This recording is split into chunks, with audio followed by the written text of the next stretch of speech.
یا حسین یا حسین یا حسین یا حسین یا حسین یا حسین آقا یا حسین مولا یا حسین آقا یا حسین مولا یا حسین. اور جناب نرجس خاتون کی ایک لائن یقین کر رہے ہیں اور فرنٹ پہ جو ہے وہ جناب حکیمہ خاتون کی قبر ہے. حکیمہ خاتون امام حسن عسکری علیہ السلام کی پھپھو ہیں، امام علی نقی علیہ السلام کی ہمشیرہ ہیں. اور جب امام زمانہ اجل اللہ فرجہ شریف کی ولادت قریب تھی تو جناب حکیمہ اپنے گھر جا رہی تھی، تو امام حسن عسکری علیہ السلام نے کہا کہ آپ گھر مت جائیے، آج ہمارے ہاں 12ویں حجت کی ولادت ہے. تو اس وقت جناب حکیمہ نے کہا کہ میں ایسے آثار نہیں دیکھ رہی نرجس خاتون میں جو آثار ہوتے ہیں. کہا کہ یہ وہ معجزہ ہے کہ جس کو اللہ نے چھپا کر رکھا ہے، کہ جس طرح جناب موسیٰ کی ولادت کا وقت تھا اور فرعون نے اس لیے بہت سارے بچے مروا دیے تھے کہ وہ بچہ آئے گا کہ جو مجھے قتل کرے گا. یہی صورتحال یہاں پر بھی تھی کہ یہ لوگ جان چکے تھے کہ 11 حجتیں آ چکی ہیں، 12ویں آنے والی ہے اور یہ وہ 12ویں حجت ہے. یہ چاہتے تھے کہ یہ 12ویں حجت کو روک دیا جائے، تو انہوں نے اس حد تک جاسوسی کروائی کہ خواتین بھی جاسوسی کے طور پر بھیجی گئیں گھروں میں. اور امام حسن عسکری علیہ السلام کو اس لعین نے اپنے جو محل سرا تھا اس کے خاص جو قید خانہ ہوتا ہے وہاں رکھا گیا. اس کے بعد اسی سامرہ میں قحط پڑا. جب قحط پڑا تو ایک نصیری یا عیسائی تھا جو کہ اس نے یہ دعویٰ کر دیا تھا کہ اگر میں دعا کروں گا تو بارش نازل ہوگی. اور جب اس نے یہ دعویٰ کیا تو بہت سارے جو حضرات تھے وہ اسلام چھوڑ کر دوسرے عیسائی کی طرف تبدیل ہونا شروع ہو گئے. تو جب یہ خبر اس حاکم تک پہنچی تو یہ جانتا تھا کہ بہت سارے علماء جو سنی علماء تھے وہ بھی ادھر منقلب ہو رہے تھے، تو اسے اپنی جان کی لالے پڑ گئے اور اپنی حکومت کا ڈر پڑا. تو اس نے امام علیہ السلام کو رہا کیا. تو امام علیہ السلام کے سامنے یہ واقعہ سارا رکھا گیا. امام علیہ السلام نے کہا کہ کل سارے سامرہ کو صحرا میں لے آئیے ہم اور اس کو بھی وہاں بلا لیں، تو وہاں پر سارا یہ ماجرا کرتے ہیں. دوسرے دن جب بلایا گیا وہاں پر تو امام نے اس شخص سے کہا کہ اب دعا کے لیے ہاتھ بلند کر. جیسے ہی اس نے دعا کے لیے ہاتھ بلند کیے تو بادلوں کی ایک گھٹا بن گئی، گہرے نیلے بادل آ گئے. سب نے دیکھ کر حیران رہ گئے کہ ایک عام بندہ عیسائی بندہ ہو کر اس طرح دعا مانگ رہا ہے اور نیلے بادل جو ہے وہ آ گئے ہیں برسنے کے لیے. امام علیہ السلام نے اپنے صحابی کو کہا کہ جاؤ اس کے ہاتھ میں جو چیز ہے وہ لے لو. جیسے ہی امام کے صحابی کے اس ہاتھ سے وہ چیز لے لی تو جیسے ہی وہ چیز ہاتھ سے لی تو بادل واپس پلٹ گئے. امام علیہ السلام نے اس کے بعد دوبارہ دعا کی. دعا جیسے امام علیہ السلام کی ابھی دعا ختم نہیں ہوئی تھی تو بادلوں نے برسنا شروع کر دیا. اب اتنا بڑا واقعہ ہوا تھا کہ آخر کیا وجہ تھی، وہ کون سی چیز تھی جس کی وجہ سے وہ ہاتھ بلند کرتا تھا اور بادل آ جاتے تھے.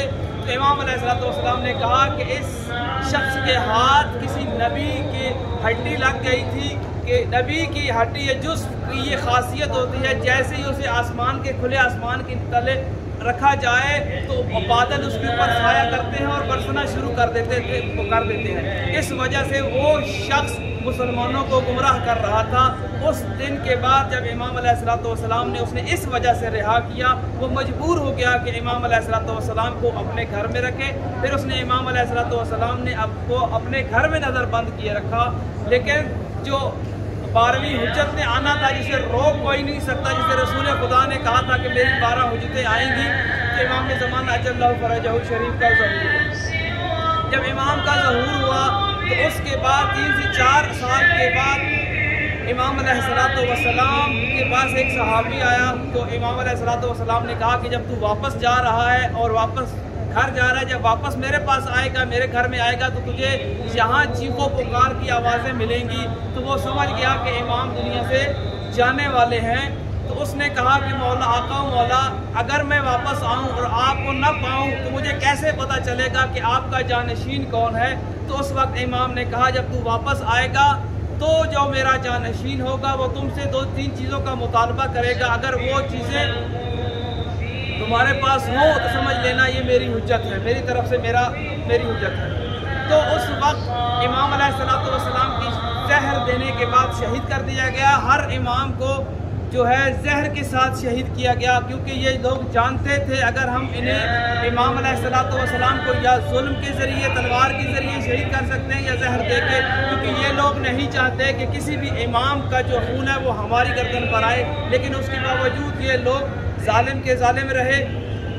امام علیہ السلام کی شہادت کے بعد جیسے ہی وہ شخص جو امام کا صحابی تھا واپس آیا تو کیا دیکھتا ہے کہ امام علیہ السلام کا جنازہ پڑا ہے، اور ایک اور دعوے دار ہے، کہہ رہا ہے کہ میں امام کا نائب ہوں، میں 12ویں حجت ہوں۔ تو چند ہی لمحوں بعد ایک 5 سال کا بچہ آیا، اس نے اس شخص کی ابا کو پکڑا اور پیچھے کر کے، چونکہ معصوم کا جنازہ صرف معصوم ہی پڑھا سکتا ہے، تو امام علیہ السلام نے آ کر اپنے بابا کی نماز جنازہ ادا کی۔ اس کے بعد جیسے ہی اس لائن کے جاسوسوں کو پتہ چلا کہ 12واں امام جو 12ویں حجت ہے وہ آ گئی ہیں، اس نے اپنے جاسوسوں کو بھیجا۔ امام نے جیسے ہی دیکھا کہ اس کے جاسوس آ رہے ہیں، وہ امام علیہ السلام ہلکے قدم چلتے چلتے سرداب میں چلے گئے۔ یہاں عراق کی سرزمین میں بیسمنٹ بنائی جاتی ہے ہر حالت میں رہنے کے لیے، تو امام اسی سرداب یعنی بیسمنٹ میں چلے گئے۔ جیسے امام کے پیچھے وہ جو اس کی لائن کے جاسوس جاتے گئے تو امام علیہ السلام ایک خاص مقام پر جا کر ان کی آنکھوں سے اوجھل ہو گئے، تو دوبارہ وہ امام کو نہ دیکھ پائے۔ کہ جیسے آج بھی ہماری امام علیہ السلام موجود ہیں، لیکن ہماری بصارت اتنی نہیں ہے کہ ہم امام علیہ السلام کو دیکھ سکیں۔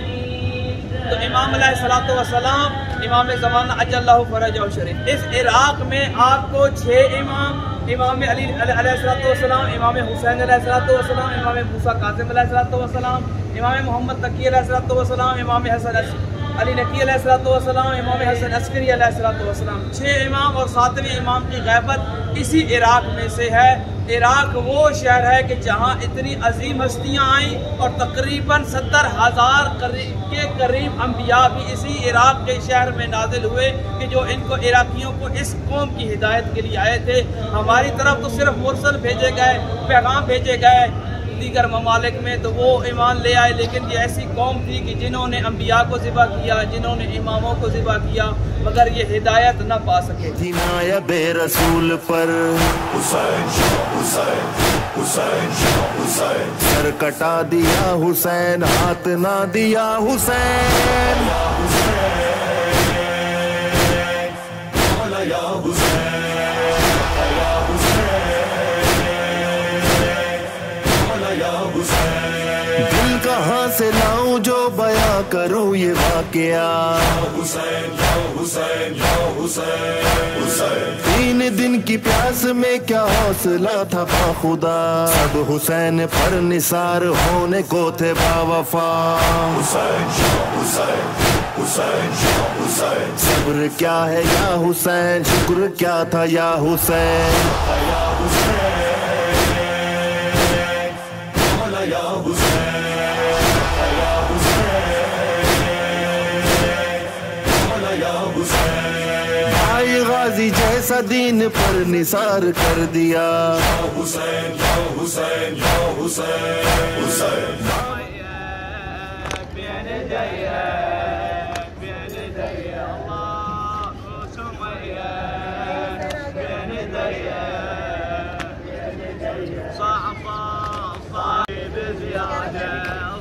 عباس والحسين يا عبد السادة، النهر والماء الجاي واللي بزيادة، ابو سمية بين ايديا بين ايديا، ابو سمية بين ايديا بين ايديا، الله حقك كان لخم عين داش صارمي، لخم عين داش صارمي، يركض الماي الجايقة بالجود وعلي، يركض الماي الجايقة بالجود وعلي، انا السيف ما يرد امرد العايش مرد، والولد يوم بالطوب يا خي تجللي، والولد يوم بالطوب يا خي تجللي، وسمية والديها